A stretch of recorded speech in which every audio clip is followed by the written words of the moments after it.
and this is what we will continue to do.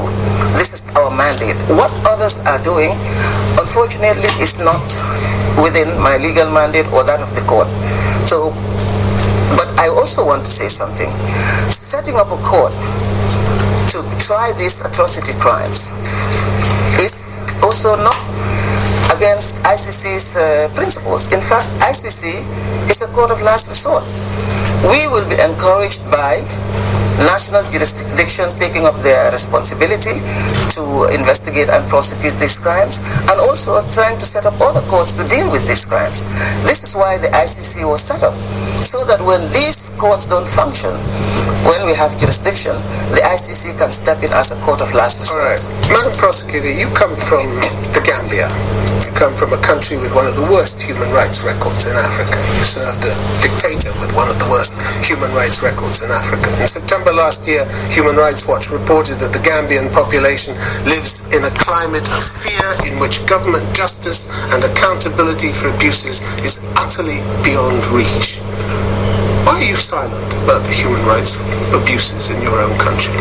Because it is not my duty or my responsibility, or does not fall within my mandate, particularly as prosecutor of the ICC, to pronounce or to advise, whether favorably or not, any government, including my government, on political issues. And not to say where you see clear abuses of human rights? I have not done it for any other country. I will also not do it for my... You didn't mind wagging your finger at the Security Council and reminding them of their inaction. The Security Council, we have a relationship in which they referred a situation to us. You didn't mind speaking out over Burundi or Central African Republic? Because when I speak out, and I want this to be very clear, anywhere that I speak out and make a declaratory statement, I am urging people not to commit crimes that fall within the jurisdiction of the ICC. This is my responsibility. I am not the Commissioner for Human Rights. I'm a prosecutor. Yeah, and the Human Rights Watch reported that crimes in Gambia included, by state security forces and militias, arbitrary arrest and detention, torture, enforced disappearance, and unlawful killing. Something which might fall within your remit, reasonably be expected to fall within your remit. What would be so wrong in you warning them against doing that? Because, what would as be I so said, wrong? What's the worst that could happen to you, Madam As a prosecutor, it is not about myself. It is about my legal mandate. But you have huge independence. You're a prosecutor. Of course I do. You can point the finger. But it's you who are deciding not to say anything about this. I am not going to make pronouncement on political issues that are happening in countries. This is not political. This is abuse. This is violations of human. This is killing and torture. Is it crimes that fall within my jurisdiction? That is the question. These are crimes. But they have to fall within my jurisdiction. It should not be so difficult to understand that I'm a prosecutor. And under the Rome Statute, my crimes are war crimes, genocide, and crimes against humanity. And you quoted as saying... those crimes, even where they occur, must satisfy the gravity threshold to warrant the intervention of the ICC. And you're famous for saying, Madam Prosecutor, I like to see that the victims know that they have a voice, yes, but not in the Gambia. Not in the Gambia. This is unfair to say. It is unfair to say because, as I told you, I go after crimes that fall within my jurisdiction. Not any crimes. Not all sorts of crimes. They have to be crimes that are within the jurisdiction of the ICC. And murder and torture doesn't fall within your remit. When we look at situations, when we decide to look into any situations where we feel that our crimes have been committed, there are several issues that we look at, including gravity, warranting the intervention of the ICC. I must not raise expectations so much that I am not able to satisfy that. It's not possible. Madam Prosecutor, committed. The helpless, the dispossessed, the abused die when people like you remain silent, don't they? You know this to be true. All around the world, people are dying because important people are staying silent. Tim, how can you stay silent? You know that human rights abuses are being committed, and you have the chance to speak out. Because what's the worst that can happen to you my for speaking out? My court is not a court of human rights. I must also remain independent must remain impartial. What do you want to be known for? What do you want to be known for? Staying silent or talking out? I have been talking out where I can talk out. Where I cannot, I will not. And I will not be dragged into saying something which can jeopardize my independence in the future or my impartiality. That is why when these crimes happen in a place where I do not have jurisdiction, I will not pronounce anything. I will not, because it is not my jurisdiction. I do not have the legal mandate to do so. This is why I will remain silent. But where I have jurisdiction, and I say this without fear or favor, where I have jurisdiction and the legal requirements are met for me to intervene, I will not hesitate. I will not hesitate to intervene where the legal requirements within the Rome Statute that guides my action, where they are met, I will not hesitate. Fatou Bensouda, thanks very much for being on Conflict Zone. Thank you very much for having me.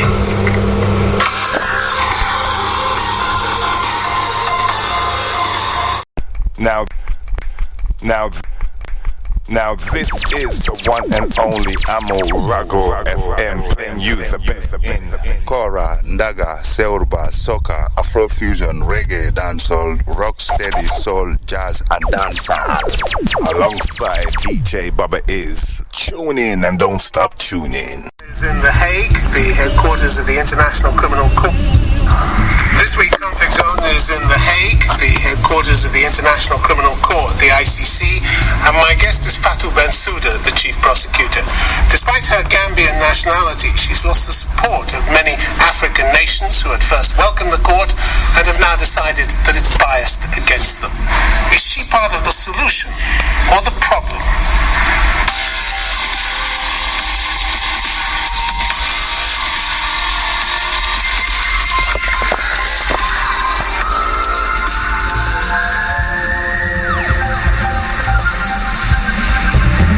Fatou Bensouda, welcome to Conflict Zone. Thank you. 13 years of your court's operation, $1 billion so far spent, 2 convictions. How can anybody say that this is worth the money? Indeed, I would say it is worth the money. It is about the rule of law. It is about... In 2 cases. It is about ensuring that there is accountability. And it is not really about the number of convictions. It is important, of course, to have convictions.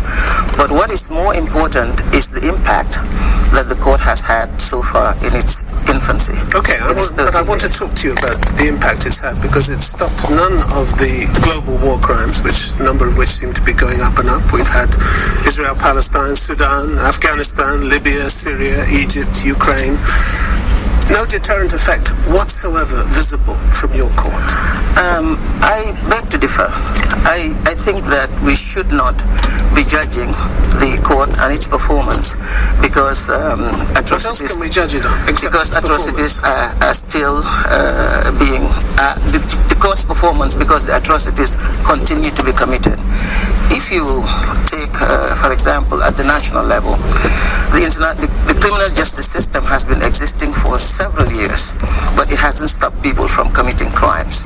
So this should not be the measure in which the ICC is judged. It should be looked at for the preventive impact that it has had, and I believe it has had this, because the court is not only for investigating and prosecuting war crimes, but it also should have this preventive impact. I understand, but we just listed the number of countries where it hasn't prevented anything from happening. If we just take Egypt, for instance, August 2013, we had perhaps the largest single-day massacre of demonstrators in a single day in recent history, according to Human Rights Watch, according to other human rights groups.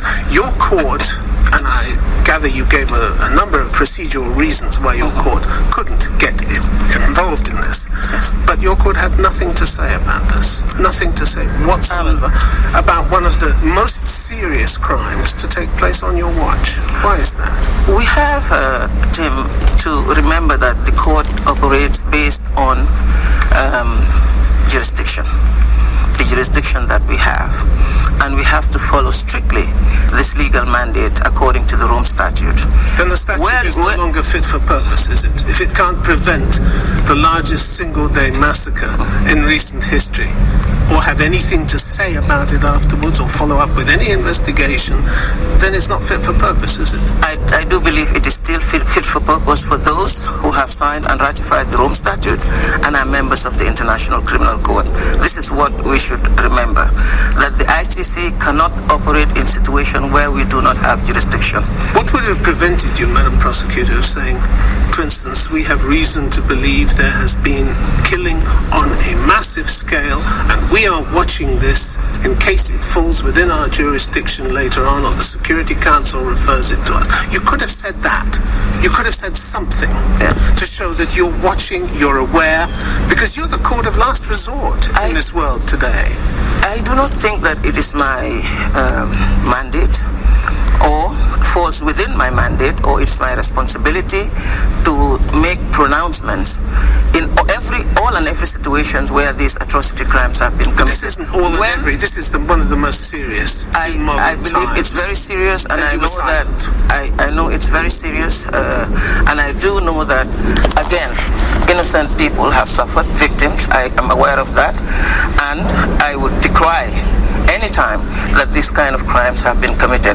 But as a prosecutor of the International Criminal Court, I have to know where I can speak out or where I cannot. Where I do not have jurisdiction, I do not think it is proper for me to make pronouncement regarding that. Small wonder then that people are losing faith in this court, and they are losing faith in this court, aren't they? You said that over Sudan and Darfur, you actually told the Security Council that countless victims have been demoralized, didn't you? You said, after all, who can blame them when attaining justice appears so remote? Not the least because of the absence of adequate follow-up and support from the Security Council. You went to the Security Council, you pointed the finger at them, and you said you're letting down the victims. But you're letting them down in all these other countries as well, aren't you? Where we have jurisdiction. In Sudan, we were giving jurisdiction, or we were in a situation. And you still the situation was referred, if you may allow me to just respond.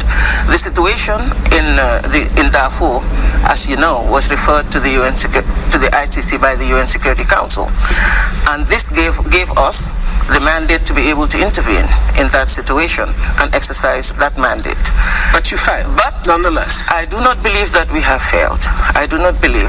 What I have been emphasizing to the UN Security Council is that since they referred this situation to us, to the ICC, they also have a responsibility to support us in the investigations and prosecutions that we are undertaking in Darfur.